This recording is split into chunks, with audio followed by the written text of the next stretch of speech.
चलो, तो हम लोग अब आ रहे हैं CNS, central nervous system, brain से बना है, स्पाइनल कोड से बना है, जिसमें हम सिर्फ ब्रेन की स्टडी कर रहे हैं। स्पाइनल कोड की स्टडी हमें दिखाई नहीं है। आइडियली स्पाइनल कोड का थोड़ा स्टडी कॉम्प्लिकेटेड है। स्पाइनल कोड से 31 पेयर ऑफ नर्व्स निकलती है। इसको याद रखना, ये सारे नर्व्स कौन से रूट से जाते हैं, कहाँ किसे सप्लाई करते हैं, क्या काम करते हैं, वो और डिफिकल्ट हो जाता है। ब्रेन में भी 12 पेयर्स ऑफ नर्व्स निकलती हैं, पर उसे समझाया नहीं गया कि कौन सी 12 निकलती है, उसके नाम क्या है, वो सब हमें नहीं दिया। हमें सिर्फ इतना दिया है कि ब्रेन का स्ट्रक्चर कैसा है, उसके फंक्शंस क्या है। तो ब्रेन की बात करें, वो सेंट्रल इंफॉर्मेशन प्रोसेसिंग ऑर्गन है, जिससे मैंने आपको कहा था कि कंप्यूटर में जो सीपीयू का काम है, ठीक वैसा काम ब्रेन का है।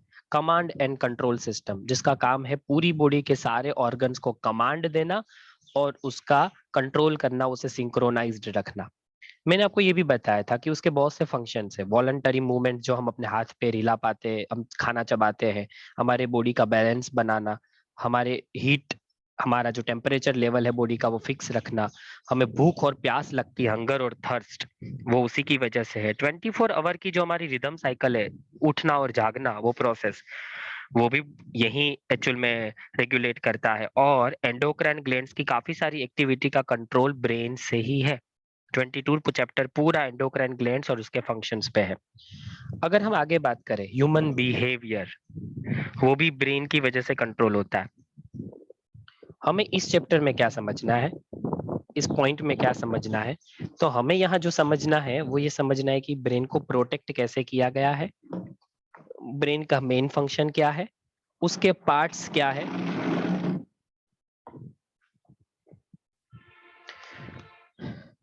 और भी फंक्शंस है। ये थोड़े फंक्शंस जो है वो ज्यादा, आप कह सकते हैं कि हाई लेवल के, जो एकदम सुपीरियर फंक्शंस माने जाते हैं, वो है जैसे कि लंग्स, हार्ट, किडनी जैसे वाइटल ऑर्गन्स का फंक्शनिंग है, विजन है, हियरिंग है, स्पीच, हमारी मेमोरी, इंटेलिजेंस, और खास तो मोस्ट इम्पोर्टेंट इमोशंस, इन सबको कंट्रोल करना, ये सब ब्रेन का फंक्शन है।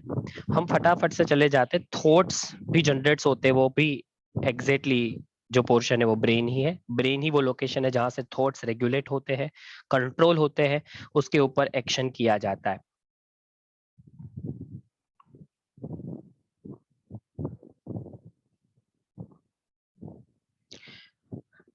अब हम आगे बढ़ते हैं ब्रेन की प्रोटेक्शन लेयर के ऊपर।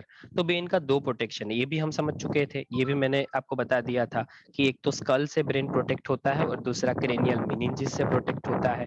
और क्रेनियल मेनिंजिस, जिसके बारे में थोड़ा यहाँ डिटेल में दिया है, अलग अलग मेनिंजिस दी है। क्रेनियल मेनिंजिस में ड्यूरामेटर आउटर है, एरेक्नोड मिडल है, और पाया सबसे अंदर का लेयर माना जाता है, जिसमें ड्यूरामेटर आपको यहाँ दिखाया गया है। ये ड्यूरा है और ये भी ड्यूरा है। जो सबसे आउटर लेयर है, बोन के तुरंत बाद होगा, ये बोन है, उसके तुरंत बाद ड्यूरामेटर हमें दिख रहा है। इसके बाद का जो लेयर होता है वो बहुत ही पतला और मिडल लेयर है, जिसे एरेक्नोड लेयर कहते हैं। ये वाला जो लेयर हमें दिख रहा है वो एरेक्नोड लेयर है, और सबसे अंदर जो ब्रेन के कांटेक्ट में है वो पाया मेटर है। ये वाला जो लेयर हमें दिख रहा है ये पाया मेटर है। ये भी हम समझ चुके थे।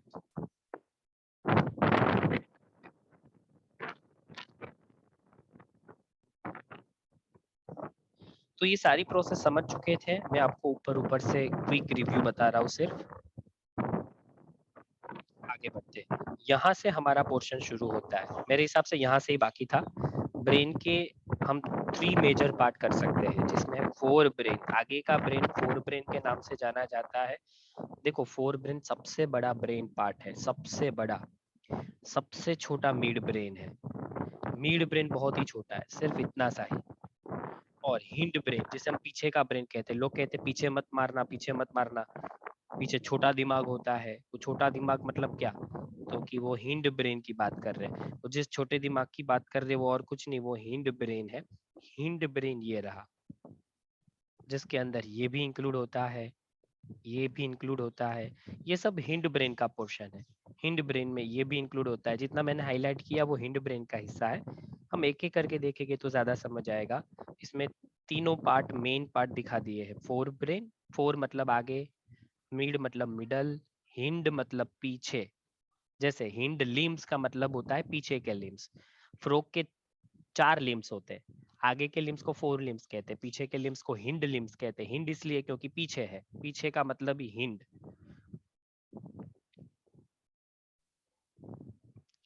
फोर ब्रेन देखिए, फोर ब्रेन जो है उसके कौन से पार्ट्स है, तो फोर ब्रेन में यहाँ आपको क्लियर कट दिखाया है सेरेब्रम। ये जो पूरा आपको जो भी बड़ा बड़ा दिख रहा है पूरा स्ट्रक्चर, ये सब कुछ सेरेब्रम है। आपको इन शॉर्ट यहाँ पर जो ये इस तरीके की लाइनिंग्स दिख रही है, वो लाइनिंग वाला जितना पार्ट आपको यहाँ फिगर में दिख रहा है, ये सब कुछ जहाँ लाइनिंग्स है, एलिवेशन एंड डिप्रेशंस, ऐसे पहाड़ जैसा स्ट्रक्चर बना है ऊपर नीचे, इसी को हम कहते हैं सेरेब्रम। मतलब आप ये भी कह सकते हैं कि ये सबसे बड़ा पार्ट होगा फोर ब्रेन का। ना सिर्फ फोर ब्रेन का सबसे बड़ा पार्ट है, ये पूरे ब्रेन का सबसे बड़ा पार्ट है। सेरेब्रम बिगेस्ट पार्ट होगा ब्रेन का।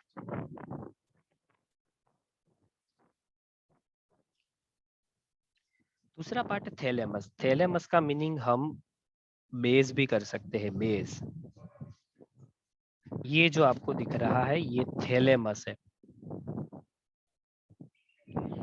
हाइपो मतलब नीचे, थैलेमस मतलब बेस। जो बेस के नीचे है, जो थैलेमस के नीचे है, उसे हाइपोथैलेमस कहेंगे। तो ये जो पोर्शन दिख रहा है वो हाइपोथैलेमस है। और याद करिए हाइपोथैलेमस का क्लोज एसोसिएशन होता है पिट्यूटरी ग्लैंड के साथ। हाइपोथैलेमस के जस्ट नीचे ये जो आपको दिख रहा है वो पिट्यूटरी ग्लैंड है। ये सब कुछ हम फोर ब्रेन के पार्ट में इंक्लूड करेंगे, सेरेब्रम, थैलेमस एंड हाइपोथैलेमस। अब एक एक करके देखते हैं। जब भी आप ब्रेन को ऊपर से देखेंगे तो आपको ऐसा दिखेगा कि जैसे एक बहुत बड़ा गोला था, स्फीयरिकल स्ट्रक्चर था और किसी ने उसको बीच में से कट कर दिया। तो सेरेब्रम, ये पूरा जो गोला दिख रहा है, मैंने आपको कहा कि जो कुछ भी आपको एलिवेशन और डिप्रेशन या जो वो लाइनिंग्स पैटर्न थी, ऐसा जो कुछ भी दिख रहा है वो सब कुछ सेरेब्रम है। वो पूरा पूरा पोर्शन ही सेरेब्रम है। ये पूरा सेरेब्रम है, ये कंप्लीट पूरा जो गोला है, देखो ये पूरा राउंड ही बनेगा, ऑलमोस्ट स्फीयरिकल। ये पूरा सेरेब्रम है। सेरेब्रम हमारे ब्रेन का मेजर पार्ट है। फोर ब्रेन का तो बड़ा पार्ट है, मेजर पार्ट है, पर उसके साथ साथ पूरे ब्रेन का मेजर पार्ट है। सेरेब्रम जो है वो स्फीयरिकल है कंप्लीटली, आप उसे अगर अनडिवाइडेड देखें तो। पर ये पूरा सेरेब्रम ऐसे कंप्लीटली स्फीयरिकल नहीं है। सेरेब्रम के बीच में से ऐसे एक फिशर पास हो रही है। उस फिशर की वजह से, या डीप क्लेफ्ट, इसे डीप क्लेफ्ट भी कह सकते हैं, डीप फिशर भी कह सकते हैं, इसकी वजह से एक पूरा स्फीयरिकल स्ट्रक्चर तो हाफ में डिवाइड हो गया। ये जो डीप क्लेफ्ट है वो लॉन्गिट्यूडिनली जा रही है, सीधी एकदम वर्टिकली प्लेस्ड है। लॉन्गिट्यूडिनली मीन्स वर्टिकली प्लेस्ड है, और इसकी वजह से एकदम इक्वल दो टुकड़ों में हमारा सेरिब्रम डिवाइड हो गया। स्फीयर मतलब कंप्लीट ग्लोब, हेमी मतलब आधा। इसलिए देखो ये हाफ सर्कल बन गया, ये दूसरा हाफ सर्कल बन गया। इसी के लिए हम वर्ड यूज करेंगे हेमिस्फीयर। सेरिब्रम से वर्ड सेरिब्रल लिया। स्फीयरिकल था ये स्ट्रक्चर, पर अब पूरा स्फीयरिकल नहीं रहा, आधा, अर्ध, अर्धचंद्र, अर्ध अर्ध आधा हो गया है, आधा हो गया। ये स्फीयरिकल नहीं है, कंप्लीटली स्फीयरिकल नहीं है। एक स्फीयरिकल या ग्लोब के स्ट्रक्चर को हमने बीच में से काट दिया, इसलिए हेमी मतलब सेमी या हाफ या आधा। तो दो पार्ट हो गए ये। अगर इस हिसाब से देखें तो लेफ्ट हेमिस्फीयर हो गया, राइट हेमिस्फीयर हो गया। तो इस तरीके से दो डिविजन्स हो गए जैसा हमें दिख रहा है, right hemisphere and the left hemisphere. इसे कहते हैं cerebral hemisphere. Cerebral word cerebrum से आया, हेमिस्फीयर स्फीयर के आधे से आया। ये सब जो आपको दिख रहा है वायोलेट कलर की जो ये लाइनिंग्स, ये वेन्स है, वेसल्स है, ब्लड वेसल्स। ये ओरिजिनल इमेज थी, हाँ, ये ओरिजिनल इमेज है ब्रेन की।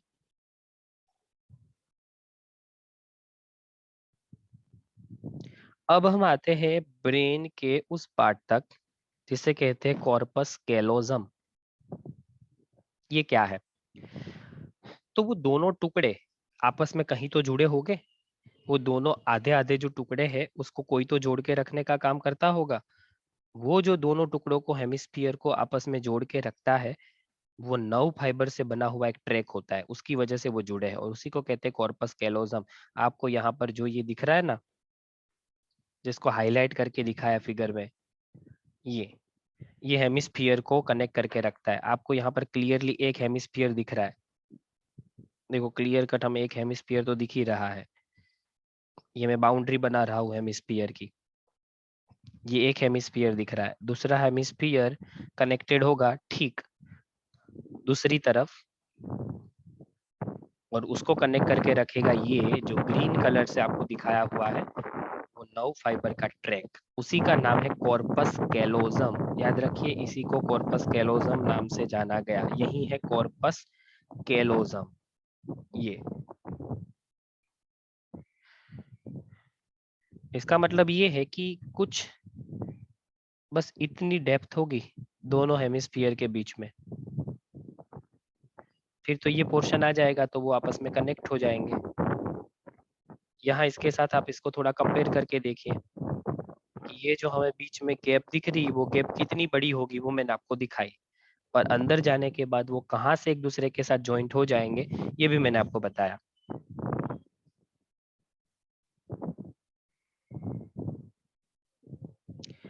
ये फोर ब्रेन नहीं चल रहा है अभी भी, फोर ब्रेन का थोड़ा ज्यादा कंटेंट है, बड़ा है इसलिए। अब फोर ब्रेन में सेरिब्रल कॉर्टेक्स किसे कहेंगे? सेरिब्रल कॉर्टेक्स, सेरिब्रल कॉर्टेक्स और कुछ नहीं है, सेरिब्रल हेमिस्फीयर जो हमने देखा, हेमिस्फीयर सेरिब्रम, उसे आइडेंटिफाई करने का साफ साफ एक ही तरीका है। ये जो आपको अलग अलग तरीके की लाइनिंग्स और ये जो पेड़ पहाड़ जैसे जो आपको स्ट्रक्चर दिखने, डिप्रेशन एलिवेशन, डिप्रेशन एलिवेशन, उसी के लिए हम लोग वर्ड यूज कर रहे हैं सेरिब्रल हेमिस्फीयर या तो सेरिब्रम। अब ये सेरिब्रल हेमिस्फीयर में आपको जो ये डिप्रेशंस दिख रहे हैं ना, जिसको हम प्रोमिनेंट फोल्ड्स भी कह सकते हैं, वो जिस लेयर में सिचुएटेड है उसी को कहते हैं सेरिब्रल कॉर्टेक्स। ना समझ आए तो सिंपली इस फिगर को देखो, ये वाली जो दूसरी यहाँ दिखाई है, उस फिगर में क्लियर दिखाया कि ये डिप्रेशन और एलिवेशन सिर्फ सुपरफिशियल लेयर में है और उसको इन्होंने अलग कलर से दिखाया है। देखिए ये पूरा अलग कलर से दिखाया गया है।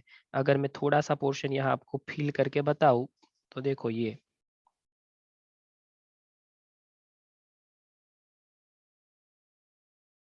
पूरा अलग कलर से दिखने वाला कंटेंट, इसी के लिए वर्ड हम यूज कर रहे हैं cerebral cortex. Cerebral cortex word इसी के लिए यूज कर रहे हैं, जो अलग कलर का पूरा आपको लेयर दिख रहा है। ये और कुछ नहीं है, ये लेयर आउटर बाउंड्री है सेरिब्रल हेमिस्फीयर की। सेरिब्रल हेमिस्फीयर के आउटर बाउंड्री के सेल्स, आउटर लेयर के सेल्स जो सेरिब्रल हेमिस्फीयर को कवर करते हैं, उसी को कॉर्टेक्स कह रहे हैं। पहली चीज ये है कि ये कॉर्टेक्स का कलर थोड़ा सा ब्राउनिश दिख रहा है, पर आइडियली ये ब्राउनिश नहीं होता, ये ग्रेइश होता है। ये जो हमें कलर का लेयर दिख रहा है पूरा, जो जिसने ब्रेन को कंप्लीटली एन सर्कल किया है, हेमिस्फीयर को एन सर्कल किया है, वो ग्रेइश कलर का होता है, उसे ग्रे मैटर कहते हैं। इसी के लिए हम वर्ड यूज करेंगे ग्रे मैटर। पहली चीज तो ये है कि वो ग्रे कलर का क्यों है। सेरिब्रल कॉर्टेक्स हेमिस्फीयर का सबसे आउटर लेयर है। कॉर्टेक्स का मीनिंग ही यही होता है जो सबसे बाहर हो, जो आउटर हो, क्योंकि जो सेंटर में होता है उसे तो मेड्यूला कहते हैं। तो आप ऐसा समझ लो कि सेरिब्रल हेमिस्फीयर का सबसे बाहरी जो पोर्शन है, एक्सटर्नल पोर्शन है या फिर आउटर लेयर है, उसे कहेंगे कॉर्टेक्स। वो ग्रेइश कलर का क्यों है? वो ग्रेश कलर का इसलिए है क्योंकि वहां पर सबसे ज्यादा कंसंट्रेशन है न्यूरॉन सेल बॉडी का। न्यूरॉन सेल बॉडी इस पोर्शन को कहते हैं। ये जो न्यूरॉन था, उस न्यूरॉन के अंदर इसको कहते हैं न्यूरॉन सेल बॉडी। यहाँ पर न्यूरॉन सेल बॉडी का अमाउंट कुछ ज्यादा ही है, इसीलिए, और वो कंसंट्रेटेड वे में आई हुई है, इसी वजह से, उसी की रीजन से ये ग्रे कलर का दिखता है, उस वजह से इसको ग्रे कलर मिला। जबकि ये जो मेड्यूला है, इसे कहते हैं सेरिब्रल मेड्यूला। बाहर की तरफ आता है वो कॉर्टेक्स होता है, अंदर की तरफ ऑलवेज मेड्यूला। ये नियम है, हर एक जगह पर सेम रूल यूज होता है। कॉर्टेक्स ग्रेइश कलर का है, मेड्यूला व्हाइट कलर का है। मेड्यूला के लिए व्हाइट मैटर वर्ड यूज किया है, वो व्हाइट है। उसका भी रीजन है कि वो क्यों व्हाइट है। वहां पर सेल बॉडी नहीं है, वहां पर एक्सॉन्स है, और माइलिन की वजह से वहां पर व्हाइटिश कलर प्रोड्यूस हुआ है। अब हम बात करते हैं सेरिब्रल कॉर्टेक्स के एरियाज की। हमने पढ़ा था मोटर एरिया होता है, सेंसरी एरिया होता है। तो देखो, सेरिब्रल कॉर्टेक्स का यही काम है, मोटर एरिया, सेंसरी एरिया और एसोसिएशन एरिया। मोटर एरिया उसे कहते हैं जो डिसीजन ऑर्गन्स को दे। सेंसरी एरिया का काम सराउंडिंग एनवायरनमेंट से आई हुई सेंसेस का एनालिसिस है। आपने जो आंखों से देखा, आपने कानों से सुना, आपकी स्किन से जो आपने फील किया, आपने टेम्परेचर फील किया, आपने स्मेल फील की, आपने टेस्ट फील किया, ये सब सेंसरी एरियाज जो है वो डिटेक्ट करते हैं। मोटर एरिया डिसीजन लेते हैं। आपने सपोज किसी डेंजर सिचुएशन में किसी डेंजरस या कार्निवोरस ऑर्गेनिज्म को देख लिया, तो सेंसरी एरिया उसे एनालिसिस में डालेगा, और मोटर एरिया का काम होगा भागो। तो मोटर एरिया तुरंत ही वो विजन देखने के बाद मसल्स को बोलेगा यहाँ से भागो, कॉन्ट्रैक्शन शुरू करो। मोटर एरिया डिसीजन टेकिंग है। मोटर एरियाज मोस्टली डिसीजन लेने के बाद उन डिसीजंस को दूसरे ऑर्गन्स तक पहुंचाने का काम करते हैं। पर मोर कॉम्प्लिकेटेड एरिया से एसोसिएशन एरियाज। इस फिगर को आप ध्यान से देखना, हमारी बुक में इतना डिटेल में नहीं है, पर ये फिगर इसलिए मैंने रखी है जिससे आप मोटर, सेंसरी और एसोसिएशन एरिया कहाँ है एग्जैक्टली सेरिब्रल कॉर्टेक्स में, इसे देख सको। देखो, एसोसिएशन एरिया किसे कहते हैं? पहली तो चीज, ये बहुत लार्ज रीजन होते हैं। ये क्लियर कट सेंसरी भी नहीं होते, क्लियर कट मोटर भी नहीं होते, इसलिए हम वर्ड जनरली यूज करते हैं एसोसिएशन एरिया। ये वो एरियाज है जो मोर कॉम्प्लिकेटेड फंक्शंस करते हैं। इंटर सेंसरी एसोसिएशन मतलब मोटर एरियाज का काम है डिसीजन देना ऑर्गन्स तक, जैसे कि मसल्स को कहना भागो यहाँ से, सलाइवरी ग्लैंड्स को सलाइवा सिक्रीट करने के लिए मैसेज देना, ये सब। हार्ट को मैसेज देना, हार्ट के फंक्शंस को इंक्रीज करने का। सेंसरी का काम क्या है? उसका काम है सेंसिस को ब्रेन तक पहुंचाना, और फिर सेंसरी एरिया उस सेंस को पहचानती है, आइडेंटिफाई करती है। इन दोनों के बीच का जो फंक्शन है वो इंटरसेंसरी एसोसिएशन का है। इंटरसेंसरी एसोसिएशन डिसीजन एरिया, मतलब association area mostly decision taking area है। जो सेंस आपने फील की है, उस सेंस का मीनिंग और मतलब क्या समझे, उससे क्या डिसीजन ले, वो एसोसिएशन एरिया डिसीजन लेगा।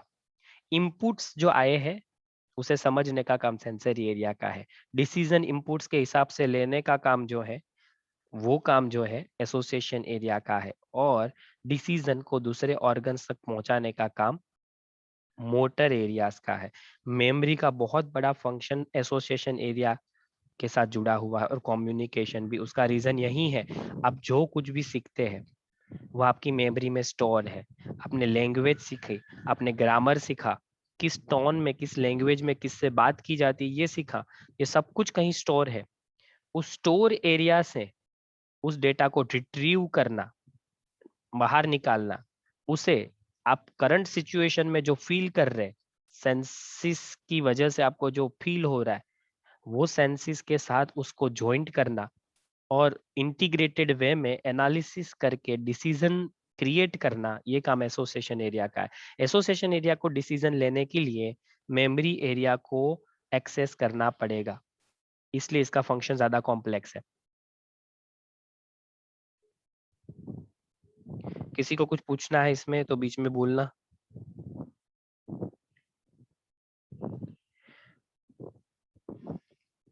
व्हाइट मैटर, जैसे मैंने आपको बताया कि कॉर्टेक्स जो है वो तो बाहरी हिस्से को कहते हैं। कॉर्टेक्स जो है वो हमें इसलिए ग्रेइश दिख रहा था क्योंकि वहां पर न्यूरॉन सेल बॉडी ज्यादा थी। तो यहाँ पर माइलिन शीथ की वजह से हमें मेड्यूला जो है व्हाइट कलर का दिख रहा है। सेरिब्रल हेमिस्फीयर के इनर पार्ट को मेड्यूला कहते हैं। ऑलवेज हर एक जगह पर सेंटर पार्ट को मेड्यूला ही कहते हैं। ये मेड्यूला व्हाइट कलर का है क्योंकि वहां पर माइलिन शीट से कवर्ड होते हैं न्यूरॉन्स, इसीलिए एक ओपेक व्हाइट कलर मिलता है इस लेयर को। तो मेड्यूला, सेरेब्रल मेड्यूला, उसे कहते हैं व्हाइट मैटर।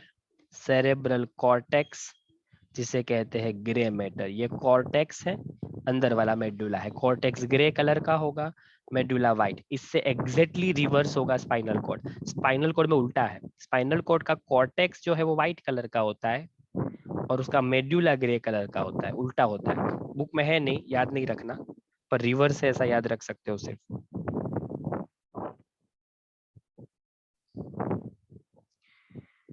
फोर ब्रेन, और उसमें किस चीज की लोकेशन को देखना है? हाइपोथैलेमस। हाइपोथैलेमस के बारे में बहुत ही ज्यादा डिटेल में हम लोगों को पढ़ना है 22 चैप्टर में। हाइपोथैलेमस नाम आया कहाँ से? थैलेमस के नीचे, हाइपो मतलब नीचे, एग्जैक्टली जो थैलेमस है वहां उसके नीचे होने की वजह से इसका नाम ऐसा पड़ा, थैलेमस। और जस्ट उसके नीचे आपको हाईलाइट करके दिखाया है, वो है हाइपोथैलेमस। क्लियर कट थैलेमस के नीचे ही दिख रहा है। तो lies at the base of thalamus, thalamus के जस्ट नीचे आया हुआ है। हाइपोथैलेमस जो है वो क्या करता है, उसके बहुत बड़े बड़े फंक्शंस है और इम्पोर्टेंट फंक्शंस है, खास करके बॉडी टेम्परेचर का कंट्रोल करना। हम होम्योस्टेटिक ऑर्गेनिज्म है, वार्म ब्लडेड है, इसलिए हम लोग हमारे टेम्परेचर को रेगुलेट करके चलते हैं। हमारा टेम्परेचर फिक्स है और वो अप्रोक्स 37 डिग्री है या फिर 36.7 डिग्री सेल्सियस अप्रोक्स है, उसे बॉडी को कॉन्स्टेंटली मेंटेन रखना पड़ता है। अगर टेम्परेचर लो हो गया, इससे लो हो गया, तो इसे कहेंगे हाइपोथर्मिया। एंजाइम्स का फंक्शंस जो है वो रुक सकता है और इंसान अनकॉन्शियस हो सकता है। अगर टेम्परेचर बढ़ गया तो जिसे हम फीवर कहते हैं, फीवर एक लोकल वर्ड है, इसके लिए बायोलॉजिकल वर्ड है हाइपोथर्मिया। थर्मिया वर्ड थर्मल से आया, जिसका मीनिंग टेम्परेचर होता है, और हाइपर मतलब ज्यादा।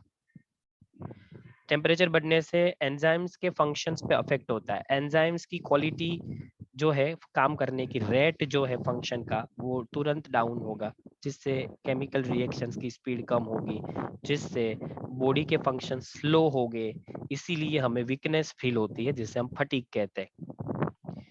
हमें भूख लगती है, खाने का मन जो करता है, वो भूख लगाने का काम, हंगर क्रिएट करने का काम हाइपोथैलेमस का है। थर्स्ट, प्यास लगाने का काम हाइपोथैलेमस का है। तो इतने मेजर फंक्शंस हाइपोथैलेमस के, ये हम कुछ बेसिक फंक्शंस के बारे में देख रहे हैं। हाइपोथैलेमस में सेंटर्स आए हुए हैं जो ये काम कर रहे हैं। इसके पास कुछ सेंटर्स होते हैं जिसमें ये काम होता है, पर एक और काम भी है हाइपोथैलेमस का।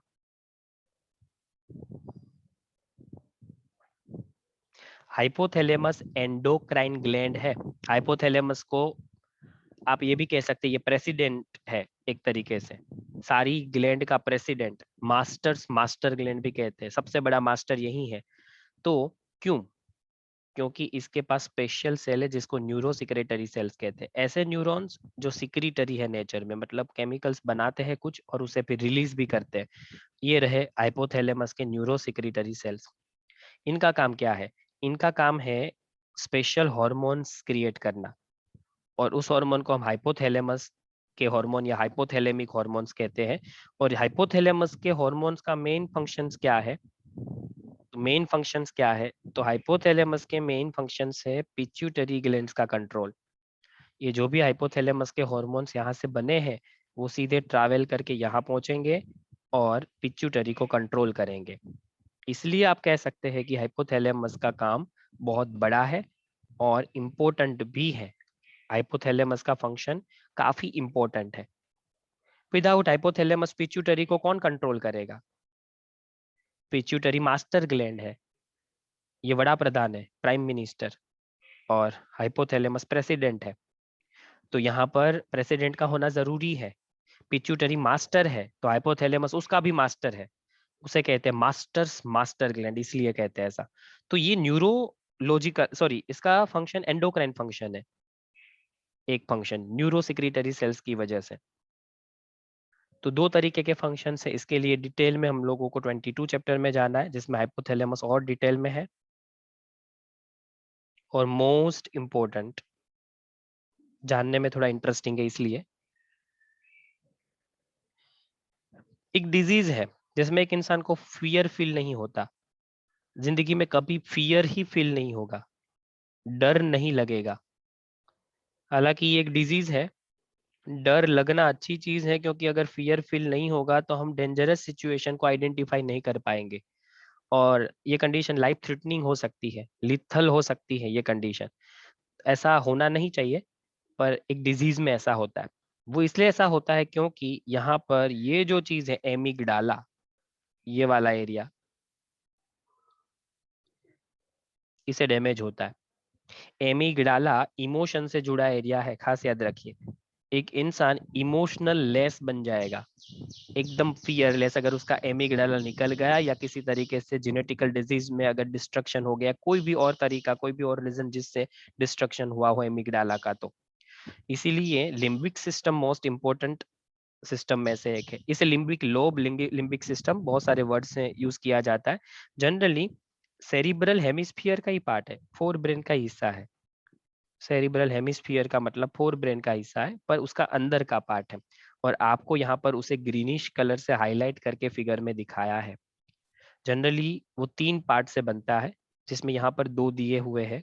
देखो उसके तीन पार्ट मेन है, हाइपोथैलेमस, थैलेमस, एमिगडाला और हिपोकैम्पस। जिसमें ये लोग हाइपोथैलेमस नहीं दे रहे, उसको छोड़ के देखोगे तो तीन पार्ट हो गए, थैलेमस हो गए, एमिगडाला हो गए, और हिपोकैम्पस।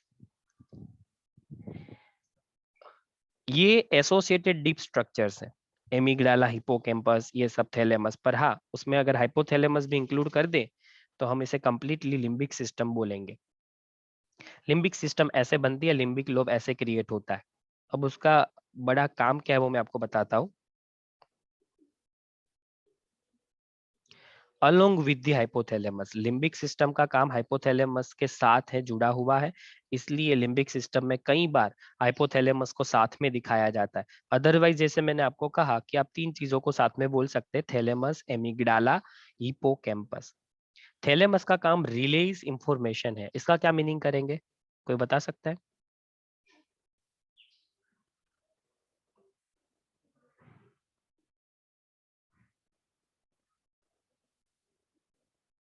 इसका क्या मीनिंग करेंगे?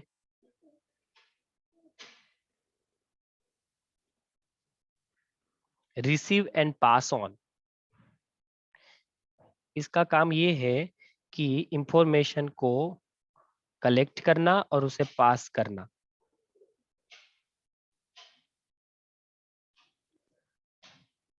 तो रिले का मीनिंग ये कहेंगे, यहाँ पर ट्रांसफर समथिंग ऐसा मीनिंग कर सकते हैं, सेंड और ट्रांसफर समथिंग ऐसा मीनिंग कह सकते हैं। कि जैसे आपने कुछ फील की, आपके सेंसरी ऑर्गन्स ने एक सेंस भेजी, फिर उस सेंस को मेमोरी के साथ कनेक्ट किया, एक्सेस किया, और आपको एक इंफॉर्मेशन दी कि ये सेंस या ये टेस्ट या ये विजन या ये जो आवाज है वो इस इंसान की है, ये टेस्ट इस चीज का है, जो कुछ भी है।